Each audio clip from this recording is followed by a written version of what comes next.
What's going on, sports card collectors? This is Lone Star Cards here.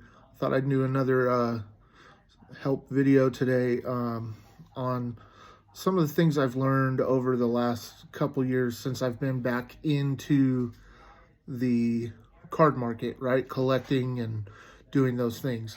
So just gonna spend a couple minutes, not a super long video here, but we're going to touch on four things. Number one, the hobby is way different than it used to be in the 80s and 90s, okay? There's tons of product out there. There's tons of different things. There's a big difference between retail, hobby, all of that stuff. So my first piece of advice, research. Do it. Do your research, okay?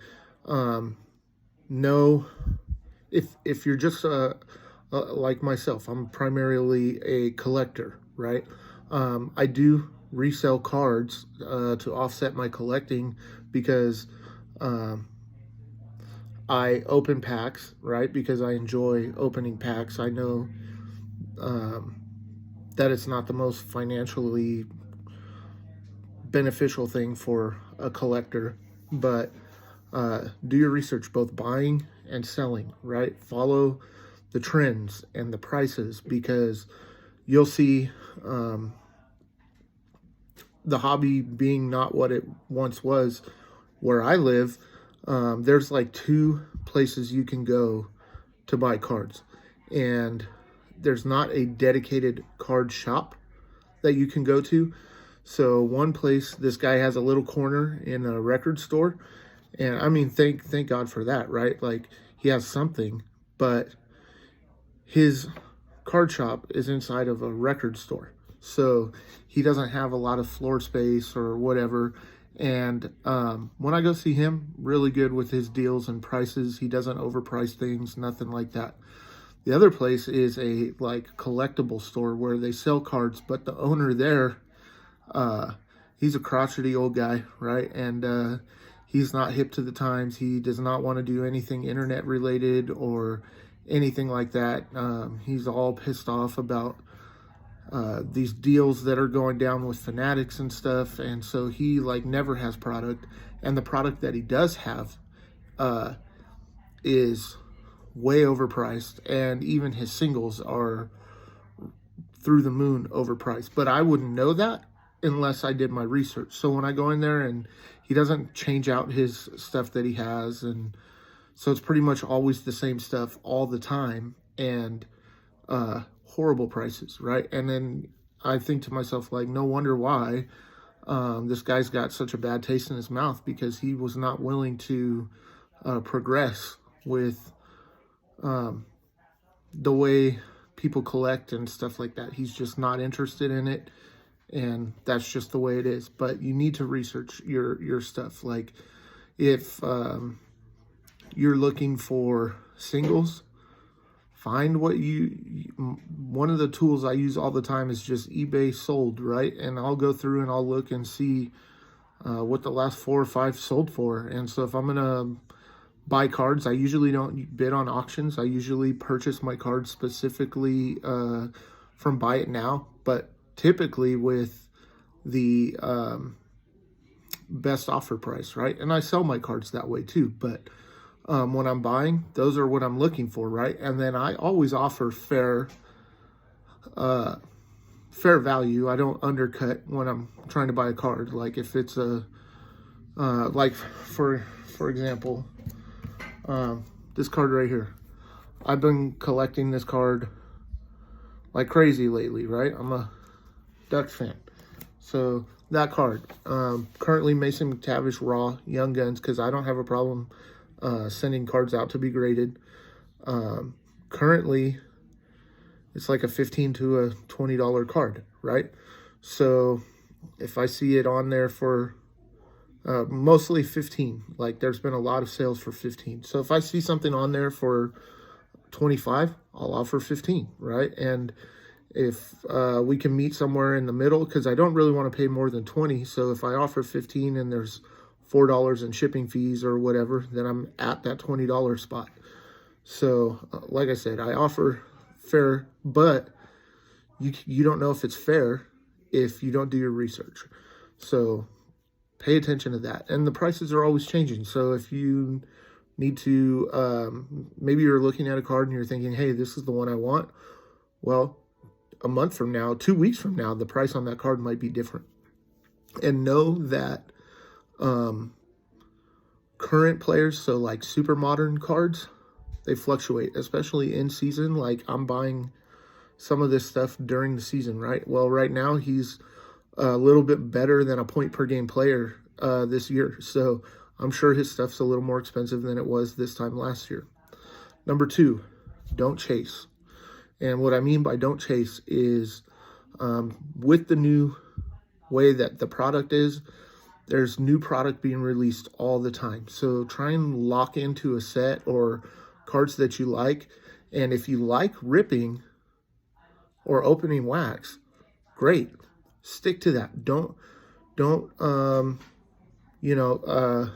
last year I bought 2022 Topps Chrome Update, right? I'm big into baseball.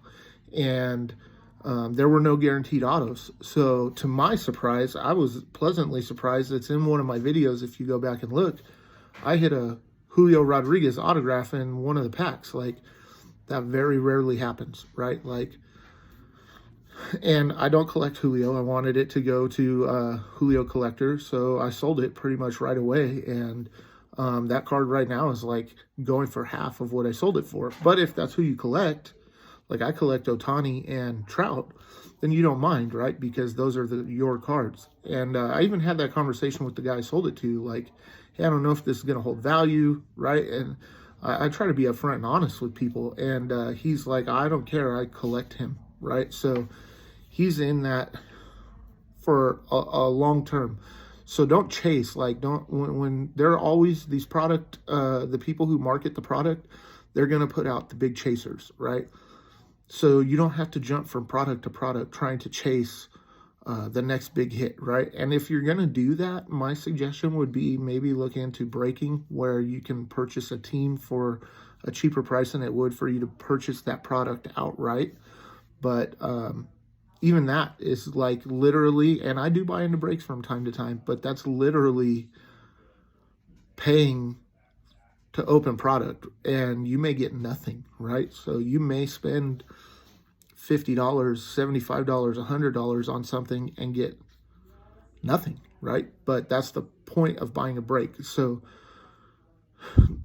don't chase. Just don't chase the card, right? Like if there's a card that you really want, do your research, right? Go back to number 1, do your research, find out what that card is going for, and then if it's at a price point that you're comfortable paying for that card, then buy the card, right? Like don't chase the big stuff, because you're very rarely going to hit and you're going to lose money in the long run. You're not even going to, even if you're looking at this from an investment standpoint, you're not going to do well.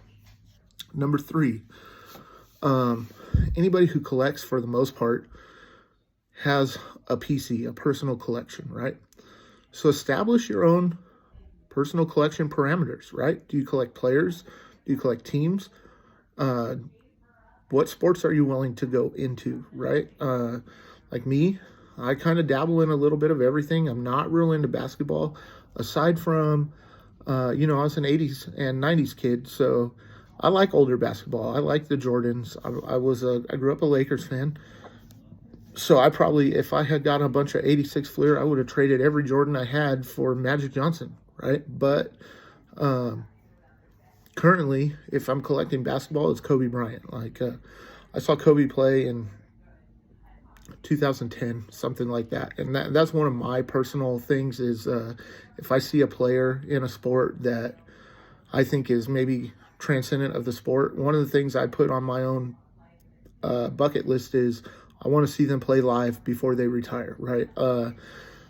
That comes from experience. I wanted to see Magic Johnson play as a kid. I begged my dad, take me to a Laker game, take me to a Laker game. But back then the Lakers were really hot, and every time he got tickets, my dad used to get free tickets, but every time he'd get tickets, everybody wanted to go to a Laker game, right? Because it was Showtime and Magic and Worthy and all of those guys. So I never got to see Magic. He ended up getting HIV, AIDS, whatever, and then I never got to see him play. So when I was young, I said, hey, when I'm older and I have the money, if there's somebody I want to see play, I'm going to see them play before they retire. And I've been fortunate enough to do that with Kobe.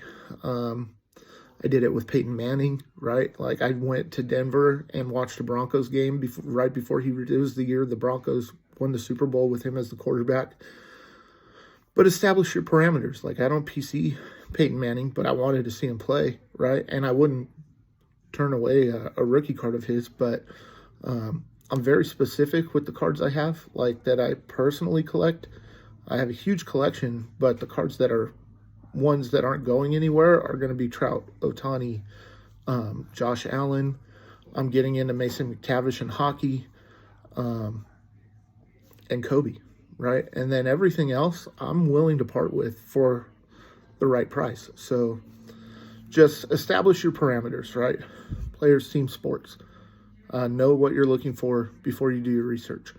And do your research too, right? Because hockey, I'm learning that if you're a fan of an original six team, their cards are going to be more expensive. That's just how it is. But they hold value too. So number 4, the last thing right here we're going to touch on, and we're going to cut this video off. Money doesn't grow on trees, right? We're not made of money. Offset your collecting. Find a way to offset it. So if you do like to rip packs, be willing to part with cards that, hey, maybe right now they're really cool, but you're willing to get rid of them so you can get the cards that you really want, right? Like, I happened to open up a couple megas of the new 23-24 hockey. I hit a Luke Hughes Young Guns. Cool card. I don't collect Luke Hughes. So instead of sitting on that card, I flipped it. I sold it right away. I listed it, and I got like 3 offers. I listed it raw on eBay for $40, and I got a couple offers within a couple hours. And I said, you know what? I'll let these things run for a little bit. I went to bed. I woke up the next morning. Somebody went on and purchased it outright at the $40 price point because I priced it fair, right? And that's another thing. Like, when I'm moving cards, one thing that drives me crazy is when somebody really tries to undercut you on something, or they'll send you a message, hey, will you take $150 for this? Like, I just sold a Aaron Judge auto that I pulled the redemption. So I sold the auto and the redemption card together. The last sale was like $205, right? And then some guy jumped in there trying to tell me he wanted to pay, I don't know, like $140, $150. That's almost like a slap in the face, right? Like, and then I went on his page, right, on his eBay store, and all he has in there are like Judge autos and stuff that he's selling. So this dude was trying to way undercut me so he could jack up the price. If that dude had bought the card, he probably would have put it up there for $400. I had it listed for, how much did I have it listed for? $240, I think. I had it originally listed at $240, but it got so much traffic right away that I dropped the price to like $220, and then people started making their counter offers, and I ended up selling it for $200, right? So I sold it for pretty much what the last comp went for. Don't do that to people, right? Like, I'm one of those people that if you do that to me, I'm not going to respond. I'm not going to decline. I'm just going to let your offer ride, and I'm going to completely ignore you. Am I going to block you from my store? No, because you may come in there and pay full price for another card that I have listed, but I'm not going to give you my time to try and argue with you back and forth. So those are some tips that I've learned over the last couple of years that I've been back in the hobby. Let me know what you think. Like, comment, and subscribe in the video down below. And I look forward to seeing you guys soon. Keep collecting what you love. Stay safe. Lone Star Cards out.